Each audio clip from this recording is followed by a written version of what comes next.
Bakersfield, California. Famoso Raceway on Famoso Road. This is hallowed ground for drag racers. Few racetracks on this planet hold more treasured memories. Horsepower Heaven got to go there twice in 2001. Those two visits were easily the best drag racing experiences we had in 24 months.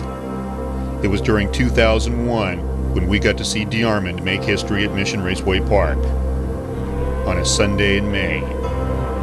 And as good as that was, Bakersfield was better.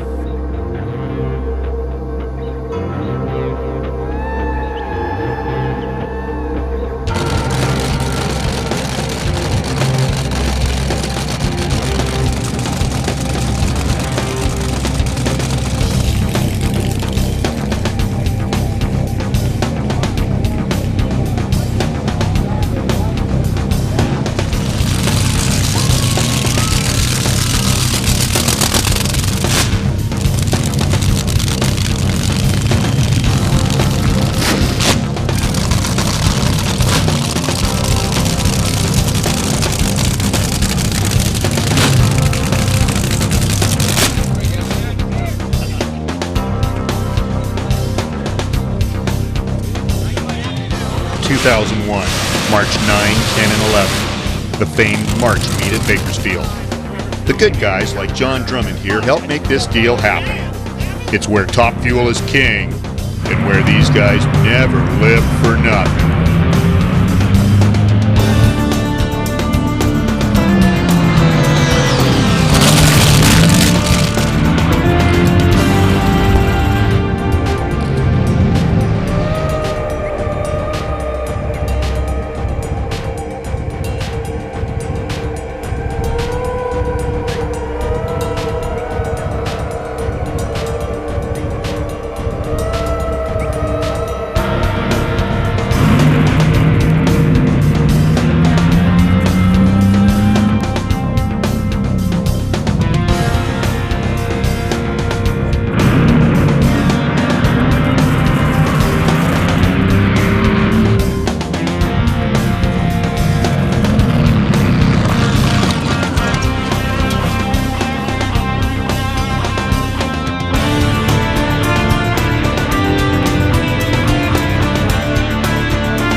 And it wasn't just the fuelers. It seemed like every few cars down the track were wheel standing sideways or completely out of control.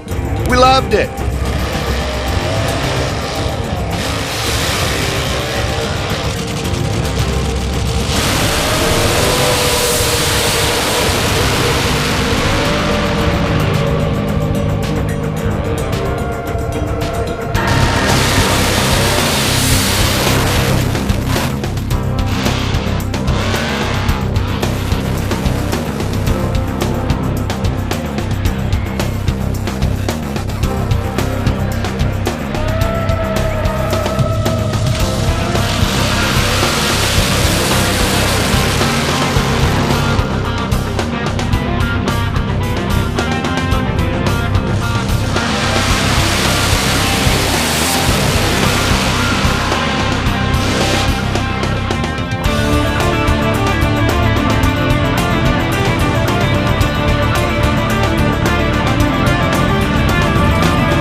Bakersfield in March truly is the place to be if you're into front motor drag cars and or superchargers.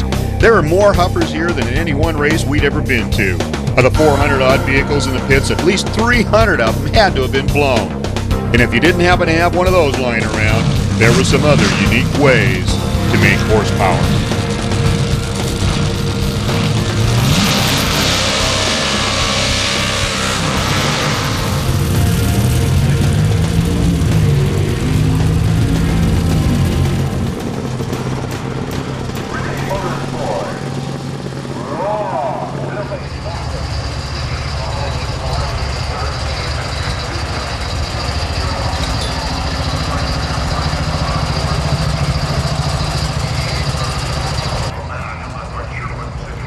Some pretty weird things in California. Horsepower heaven was here at the 42nd annual Good Guys March meet, thanks to some friends who invited us to come along with them. Inside that trailer, behind veteran Northwest drag racer Jim Sibley's motorhome, lay a 1960s Romeo Palomides built and Dave Strell restored AA fuel dragster. We were all here to learn more about this car and meet some of the legendary people who religiously come to this drag race. It wasn't long before we met up with jet car Bob Smith, a longtime associate of Palomides, now on the crew of the Bob Moravis-driven Western Hoist Top Fueler. Though Bob had driven some exciting rides in the past, he hadn't been in the seat of a fuelie slingshot in decades. He quickly accepted an invitation to sit in this one for a brief fire-up. We only found out later that Bob had no idea Dave was pouring 90% into the tank. Jet car figured it was just gasoline or maybe alcohol. Boy, did he get a surprise.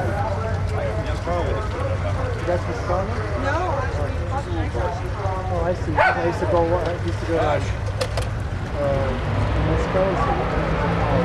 Great Lakes.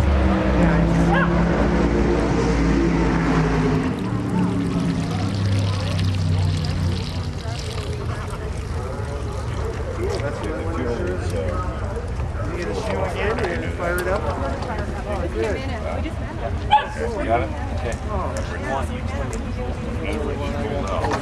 I see. Yeah. Yeah, the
Look at the hole in there. Thank you so much.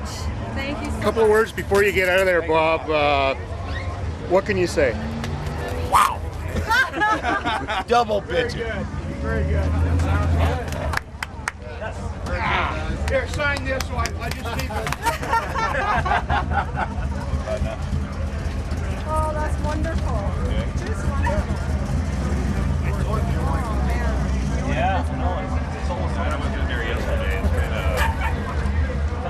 It was a fitting conclusion to months of work and the long drive down from British Columbia. But was it really over? Or was our Bakersfield experience just beginning? With the sun disappearing under the western horizon and the toys being put back in their boxes, we all took note of a beautiful full moon rising from the east. Night was falling on Bakersfield, and the spirits of Famoso were about to emerge.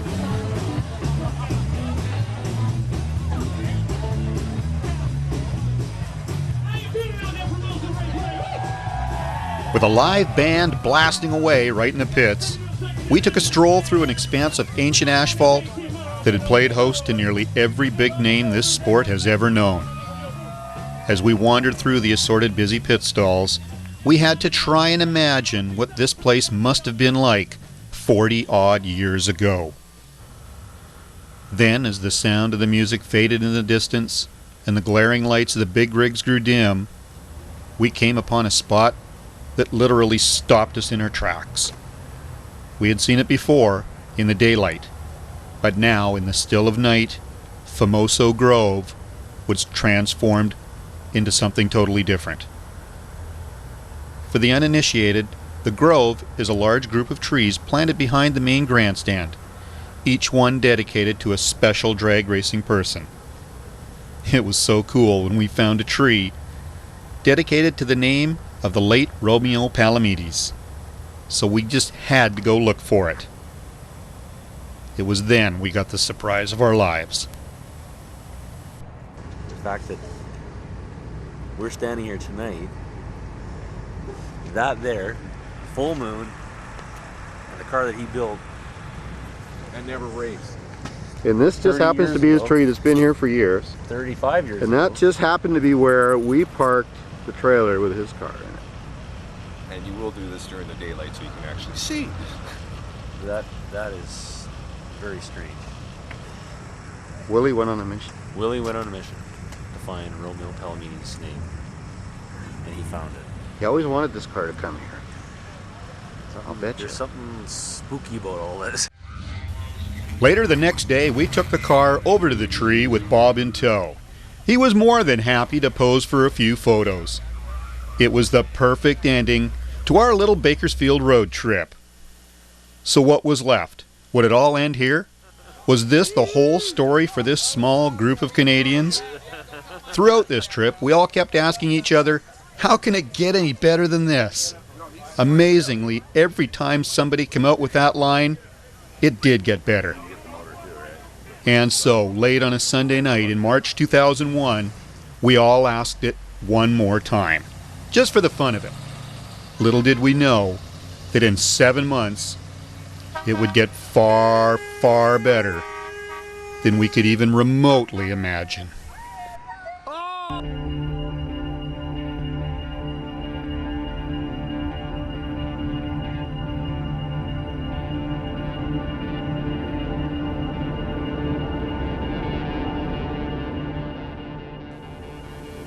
The Great Pacific Northwest is home to Division 6 of the National Hot Rod Association. Nicknamed the Land of the Leaders, their 6-race divisional point series covers more territory than any other. In 2000 and 2001, that series stretched from Mission Raceway Park in western Canada to the north, all the way south to Medford, Oregon, just a stone's throw from the California border. The starting point is always Boise, Idaho in April, at a track called Firebird, the original Firebird Raceway. Though we missed the 2001 event, we were there in the year 2000. And here's some highlights, horsepower heaven style. No talk, let's rock.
hit 250 miles an hour and inches at 562. You just witnessed the quickest side-by-side run in Firebird's 33-year history. Incredible. My goodness gracious.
And 1 year before the 9-second stock eliminator barrier was broken at Mission by DeArmond, the Chevrolet and the Mopar staged what was unofficially the quickest side-by-side stock run ever. Factored, of course. Speaking of Mission, the famed Canadian Strip enjoyed the stature of having not one, but two divisionals in both 2000 and 2001. While we covered much of the May 2001 event on our 4 Days in May tape, all 4 races provided us with some spectacular video. And just how close did Team Tiger get to that magical 9-second barrier in May of 2000? Long way from home, trying to set a record in 8-stock automatic. He's got to go quicker than 10:07 to get it.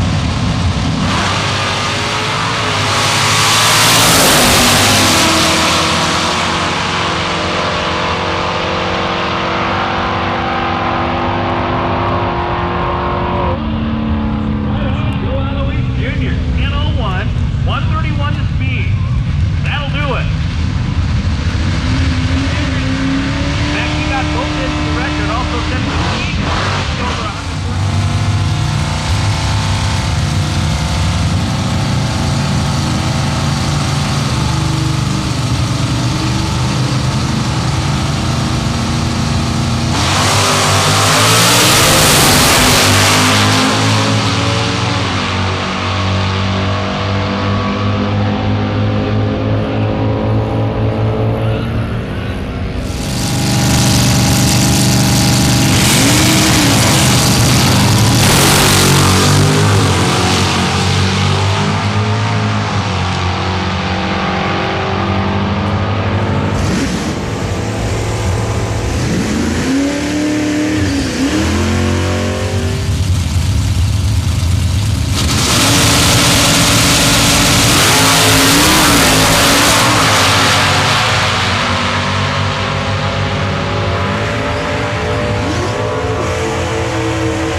Byron Setters, I do believe.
Problems for Martin Stewart. Something coming off the race car as soon as he hit the throttle.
finally made it to Woodburn drag strip for the July 2001 divisional. But that didn't stop us from finding everything from stock eliminator to nostalgia top fuel for your viewing pleasure.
Jocelyn stick card 1068. Kyle Cycle.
Yakima, Washington is home to Renegade Raceway, a drag strip that's about as down home as they get. It blisters there in mid-August, so they run much of the racing at night. But it doesn't matter when the air cools down in the evening, because the action is as hot as ever.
Panoski and Terry Anderson will be next. Panoski's wagon in the left lane. It's red.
Southern Oregon Dragway in Medford, Oregon is one rockin' place in September. That's when racers from Division 6 and Division 7 to the south come here to gain valuable year-end points. That could probably be why we see so many of them pushing the edge of the envelope of control.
Horsepower Heaven is fortunate to have one of the quickest surfaces in the world at our home track, Mission Raceway Park. How do you fit in 2 years worth of highlights in just a few minutes? Well, you get right to it with action like this.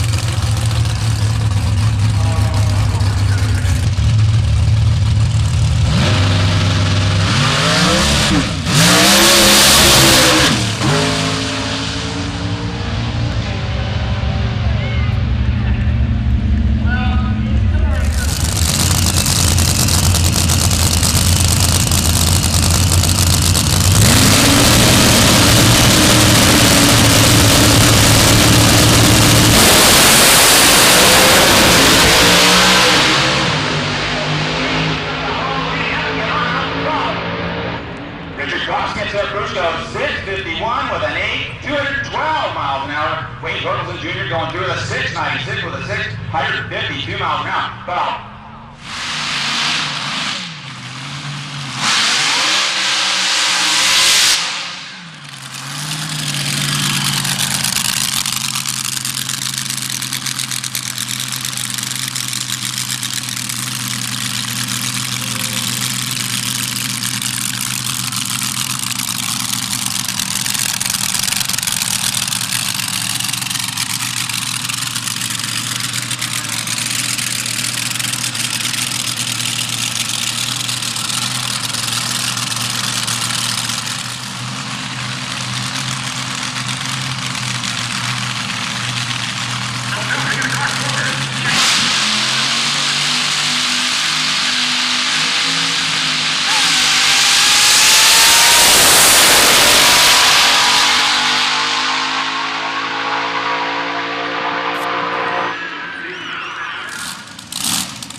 So much for my trip. Now, ladies and gentlemen, nobody goes near that train strip except for authorized personnel. If I see anybody climb over that fence, I will personally come down and knock you out. How's that? Was that politically correct? No one becomes. So once again, Kate Warren in the 62 Bel Air, Terry Spargo in the 68 Camaro in the first era of the TCS Top 8 Shootout in the door slammer category.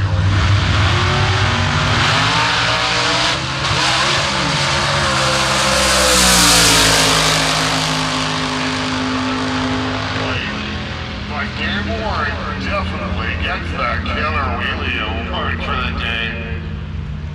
Good Lord, that was impressive. You know,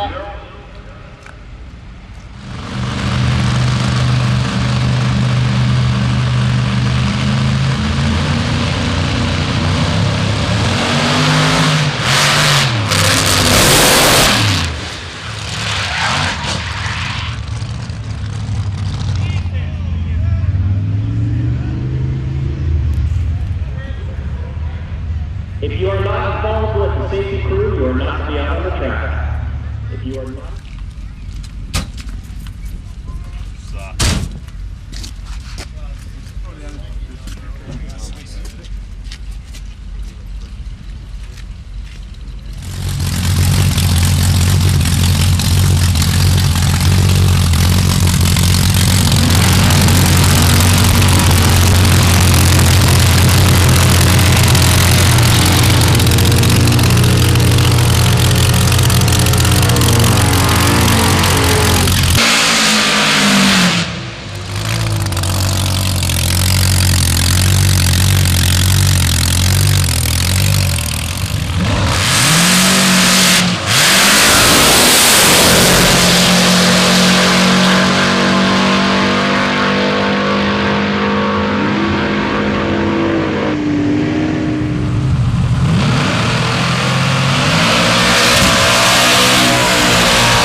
Ready, steady, good. Oh my.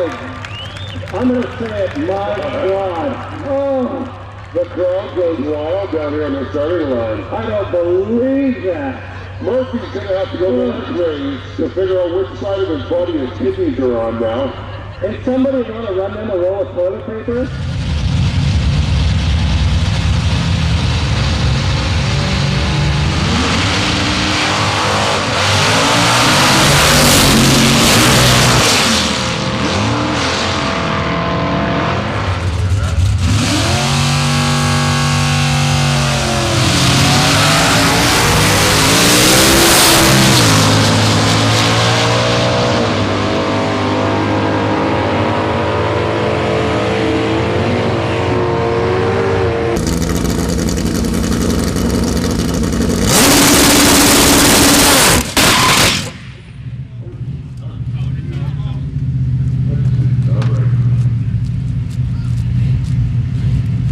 Well, that'll look cool on film, dude.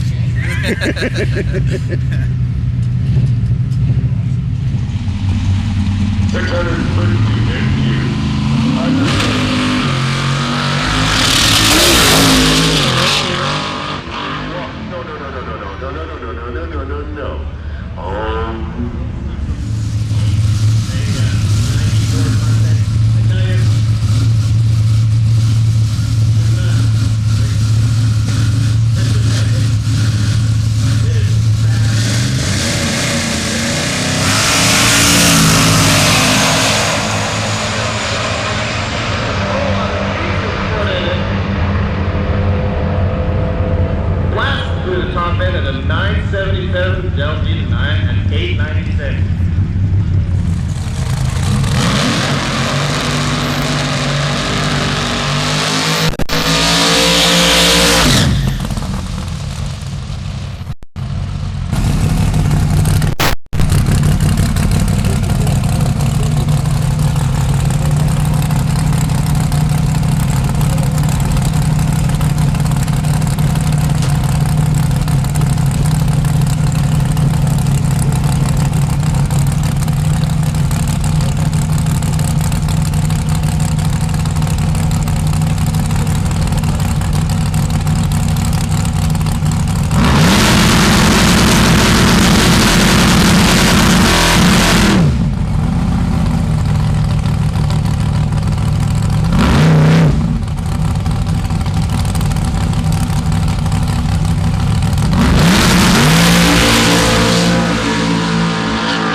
God, look at that. That puts him number one, boys and girls. There you go. Number one. Holy fuck! In the province yesterday. Well, here they are. Real life, real time, and right now.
the nuclear banana of Randy Vischer for Team USA on the Lord Coast side of the racetrack in the far lane.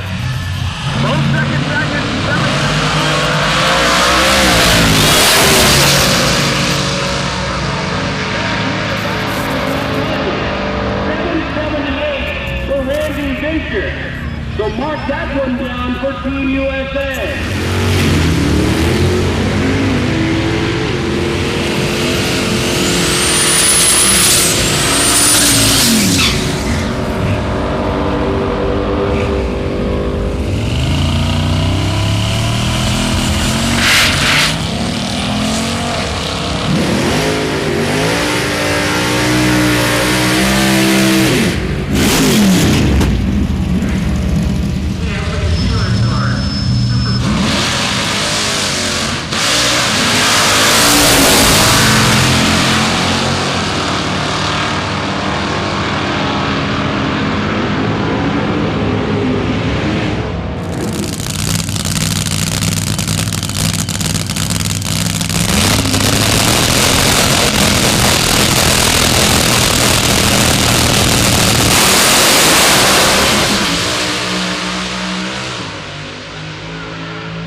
Boise in August can be summed up in very few words. Fuel altered pro mods, AA fuel dragsters, jets, wheel standers, all at night.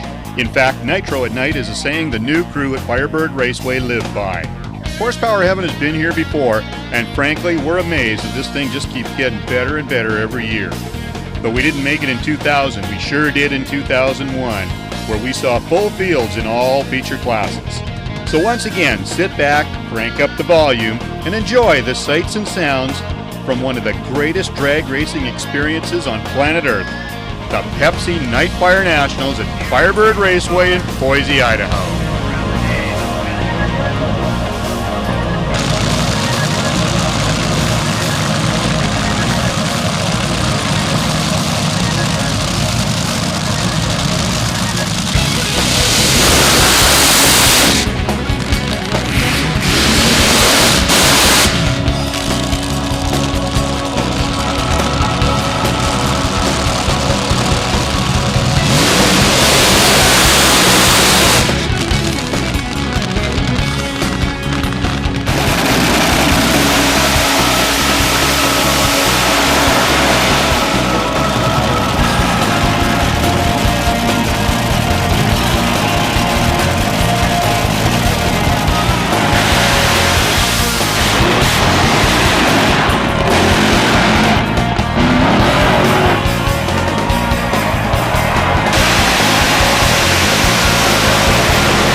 667 straight down the groove, but oh my goodness, what an upset. Give the program an upset, the reigning and two-time champion.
Going to the final runoff.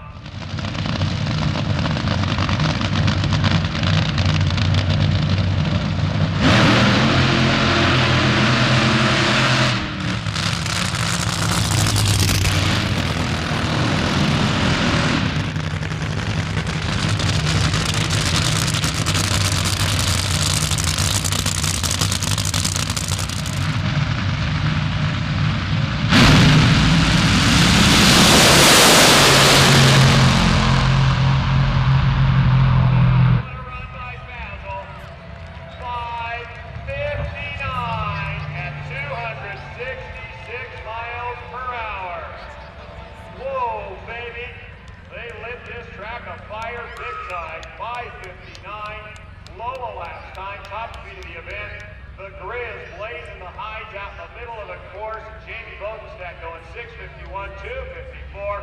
And what a show, gang.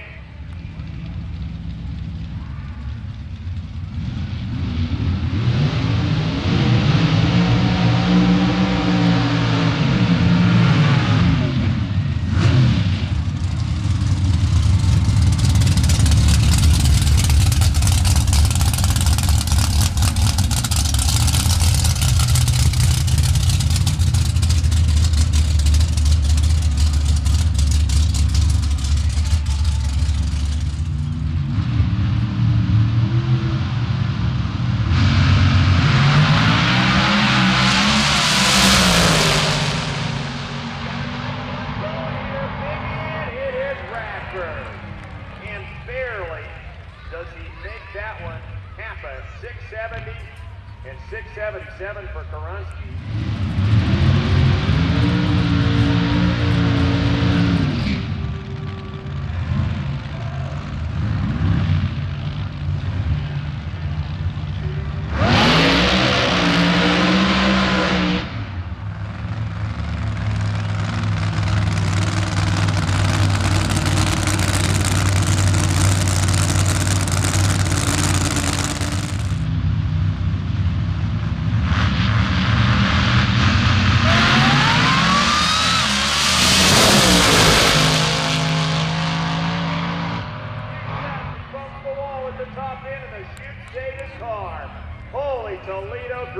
next at the top end as Harper goes 6:53 in one of the wildest side-by-side pro modified races I've seen in recent history.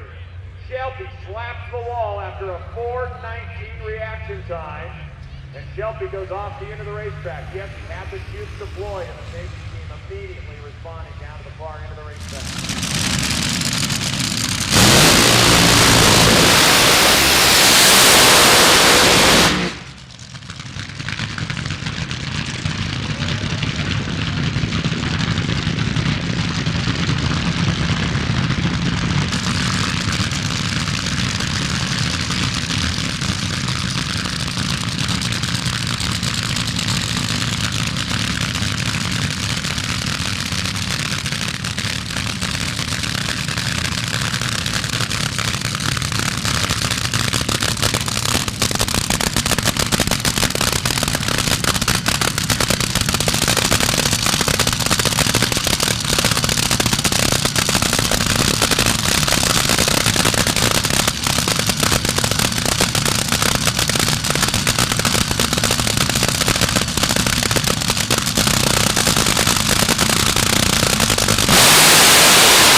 There's no doubt we got to see some neat drag bikes in 2000 and 2001.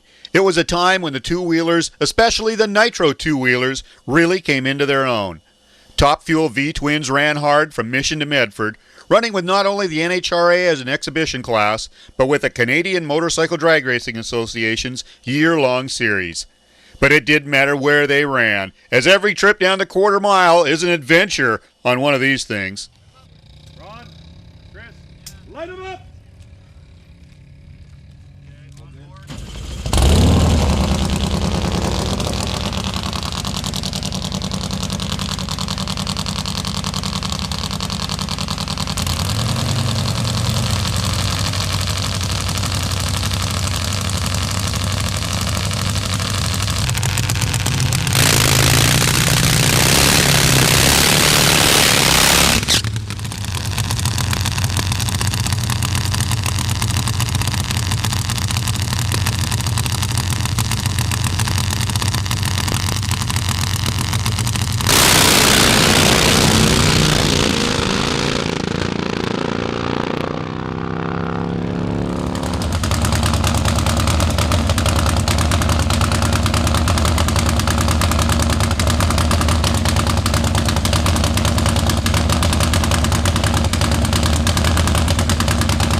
Little did we know, going into the 10th annual NHRA California Hot Rod Reunion, that we were about to partake in the single greatest nostalgia drag racing happening of all time. Romeo's ride was back, smack in the middle of the nitro pits, this time ready to do more than just idle beside the trailer. Jet Car Bob had his stuff together, ready to rock in the second annual Cackle Fest on Saturday night. From the moment we arrived, friends both old and new made us all feel a real part of this very special gathering.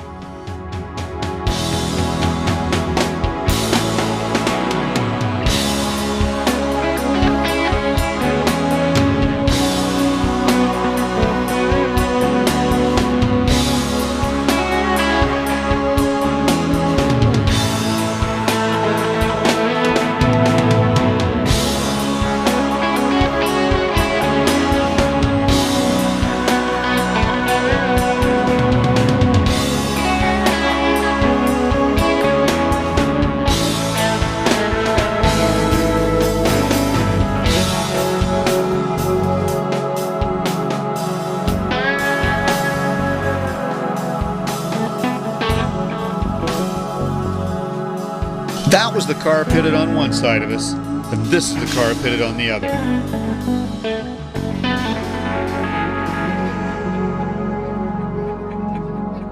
From the first moment we saw it, we were in awe. But it got better.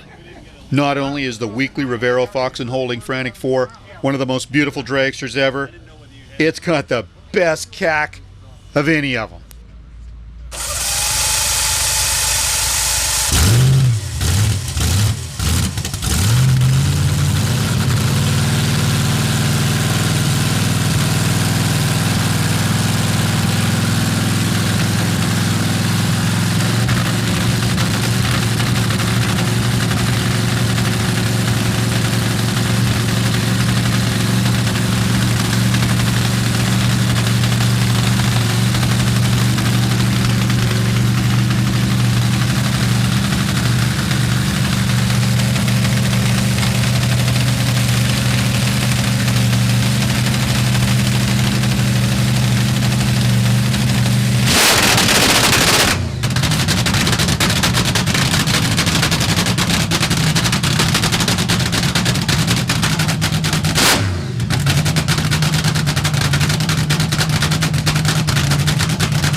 Holding started it, and he is the one that paid for everything. I got to make that clear, because without him we'd never done it.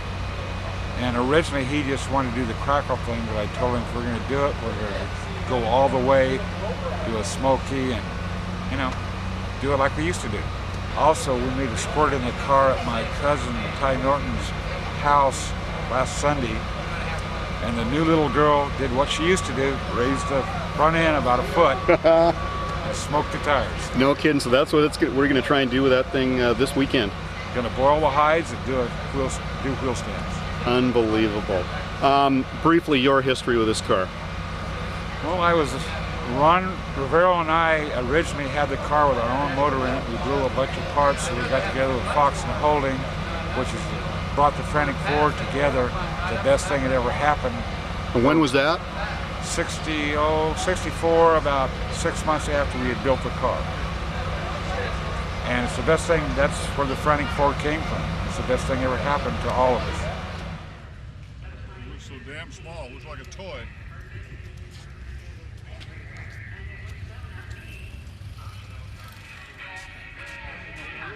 Okay. Where do I punch? Okay, I'll show you.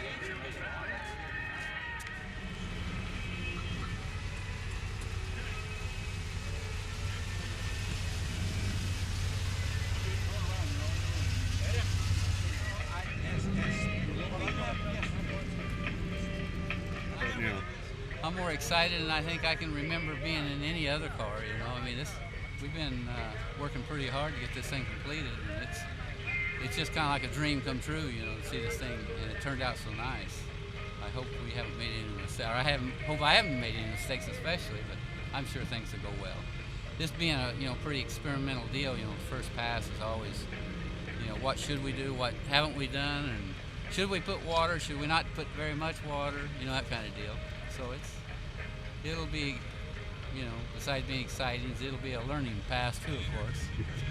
But I hope, hopefully everything will go well for us. It's great to be able to do it here at the Hot Rod Reunion too.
What are we doing tonight? It's Friday. I don't know, getting out of the track under the DoubleTree. What goes on there? I don't know, hang out, a bunch of old people. Cars? Cars. Jake grenade, under the awning, light off. Excuse me, there's a fuel altered behind you. Thank you.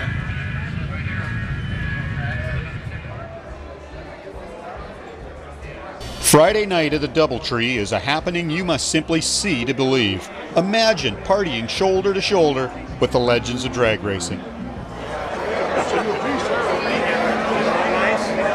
you get one, Steve? Here you go. For you. Either that or I can.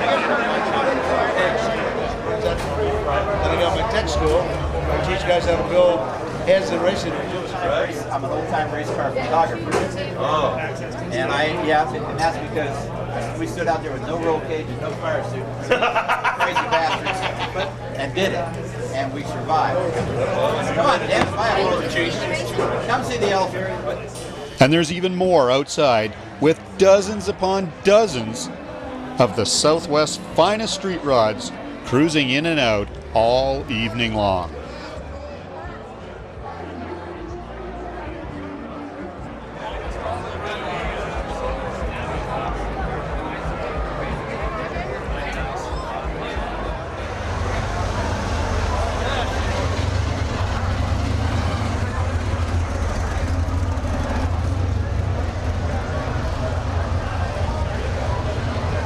It's here where reunion honorees receive their awards.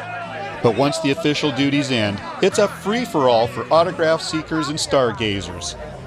Drag racing parties just don't get any better. Why did you did it? Why did you did it? No, don't waste your batteries on this. No. Do you want some glasses? Waste film. Here's some glasses. Here. There's some glasses. Oh, yeah. Here we go. Glasses. Here. Yeah, look at this. Look at this. Don't waste. Chris. That's him. See you tomorrow. What does this event mean to somebody like you? It means after 40 years of being into drag racing, when I can come here and see all the people I love and that race for me, almost everyone here raced for me, and I know them all. This is what I enjoy out of life. I don't care if I die after something like this here. This is worth it. You've been to this before? Oh yeah. I come practically every year. How does this one compare to all the other ones? This is the biggest one, and I think it's because of the 10th annual and Wally Parks and Barbara being honored. And this is the one I want to really come to. I'm happy man. Jerry Ruth with Wally. Jerry Ruth with Wally Parks. Is that cool? Oh my God! Look at that! Look at that! Sunday, Sunday, Sunday. You should have been here. See, if you'd been here, you could have had fun with guys like Dwight Salisbury. Huh? Look at this. Look at Dwight, huh? How about that?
Of all the cool drag racing video we've recorded over the years, you're about to see what is arguably our coolest yet.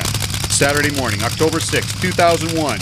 It was the first time we ever got to see the Rat Trap AAFA on a racetrack. That's Ron Hope behind the wheel.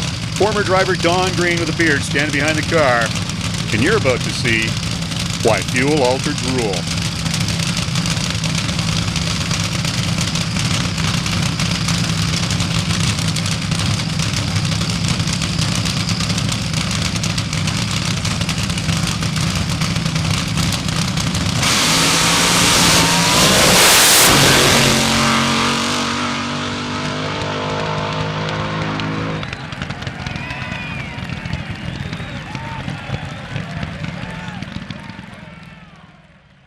After tuning it up in the pits for almost 2.5 days, it was time for Cackle Fest 2001. Dave, Vicky, and the guys strapped Bob Smith into a car that had not actually moved under its own power in almost 40 years.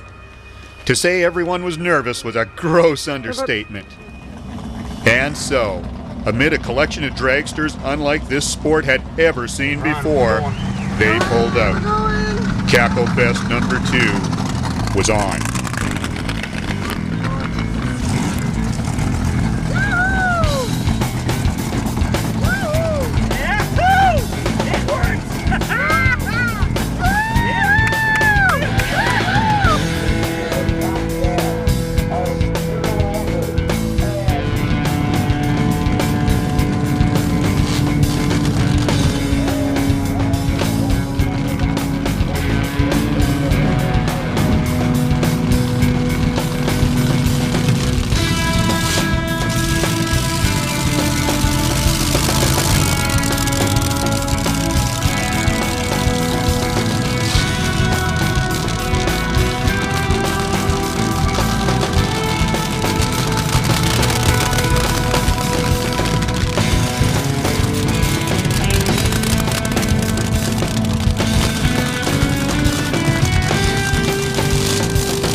What an amazing way to end our 2-year journey of discovery at drag strips from California to Canada.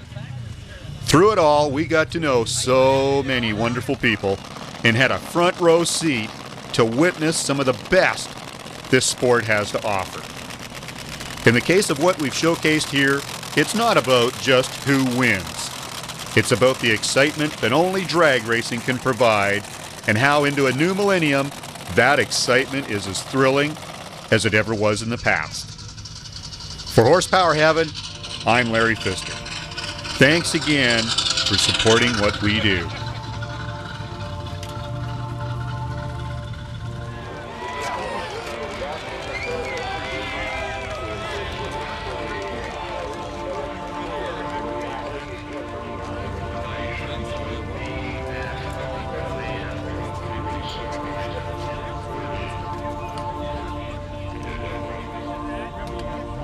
It's the end of the night. They can drag out all night. All night to clean that mess up. How many I take out? Like a half a dozen? I just saw stuff flying over. I said, I ain't there yet. So I'll just hold her down.